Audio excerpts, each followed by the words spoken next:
group piano teachers. It is Friday morning, and I am here to talk to you about group piano teaching. So, I am so excited about the poll that I posted for you to, tell me what it is that you're most struggling with or what your needs are. And the number one, even though many did not participate, but the number one was managing different progress within the group. So that's what we're going to be talking about today.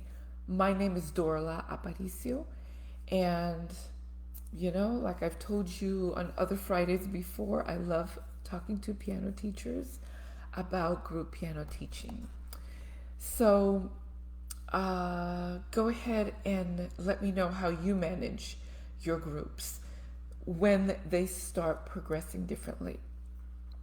So, the ideal thing is that we get excited about group piano teaching because we can reach more families, we can make more money per hour, we can avoid those late night teaching and long days. Those are exciting things about group piano teaching. And sometimes we have unrealistic expectations about what group piano teaching is all about. It's hard work. It's hard work. And it is normal for students to make different progress. They're individuals, and everybody is on their own journey. And so when we have a group of kids together, it is normal for them to make progress differently. But then, how are we going to handle that in our piano lessons? Number one, understand that they are going to make different progress, okay? So that's not an issue anymore. You know that is going to happen. So number two, then you need to have a plan. And in previous conversations that we've had, I've talked about planning your whole year. But here's the thing. You need to know what it is you want your students to learn every month. What are your goals? If you're only using your book, your method book, and just, okay, let's go to the next song, and you keep doing that, it's not going to work. It's not going to work. Especially if you are wanting everyone to play together, everyone to participate. We need to change the way that we think about teaching in our groups. So think about, what do I want to teach this month? Okay? What are my goals for this month? What are my goals for the repertoire that I have chosen? What musical skills do I want my students to have? It's not just about learning the pieces, okay? So, and this is going to lead into managing the progress of your students. Number three is be prepared. So, will a traditional method help you reach the goals that you have worked on number two? So now that you know that your students are going to make different progress, you have answered the questions of, what is my plan just for the month? Then how does your piano method fit into that? Or do you need to find something different? So let me give you an example of how I like to manage the progress in my groups. My students will be ages 8 through 11. And just because I do multi-level groups doesn't mean you can't do the same thing with your group that has, just 8 and 9-year-olds. They're still going to make progress differently. But what I like to do, let's say for the month of October, we are going to be really working in minor tonality. So my beginners will be working on 5-finger scales, minor tonality. We're going to learn all 12. Those that have been playing longer and are ready for 1 octave scales, they're going to be learning all of their 1 octave minor scales. Those that are intermediate or beginning intermediate will be doing 2 octave scales. We're all in the same class. We play our scales together at that level. What I'm trying to do here during the month of October is that we are familiar what it means to be in a minor tonality, to listen to that, to identify it, to play the patterns that belong in a minor tonality. So our repertoire is going to be minor. Our composition is going to be minor.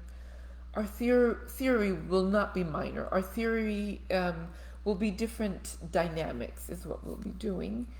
But that's going to be awesome to work with our minor tonality. And I chose that for October because, I don't know, the falling leaves, Halloween, the change of seasons. It's really, I thought in my mind, a good thing to do. But you can choose whatever you want. It's just that what I want you to understand is that everybody in this class, it does not matter what level, we're working on the same theory, the same technique, and the same repertoire. And on another day, I can talk to you about how I use piano pyramid, which are my own piano arrangements, in order to have them all play together. But even if you don't do something like that, just with whatever method you're using, what I want to say is for you to be a little bit more selective on what repertoire you choose instead of just going through the book, so that you have control about what's happening in the class, what everyone is learning at their own level. Well, then you would say, what about the students that do not stay with that one piece that everyone is learning? Well, that's where your preparation and your planning come in. I like to have little stacks of repertoire for students in different levels.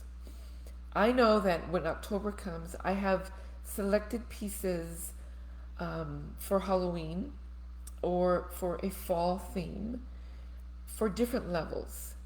So if they are done with the ensemble piece that we're working on and they need something extra, I just need to pull that out. And every year they're basically the same ones. So I know, let's say Wendy Stevens has several studio license pieces that I have ready for this time of year that I can hand out. And they can work on that while this student is working on a different one. So they have solo pieces also to work on. But then as a group, then we are working on certain things. And let's say that those individual repertoire pieces are kind of like icing on the cake. So anyway, when you are planning for let's say for January, think about these things.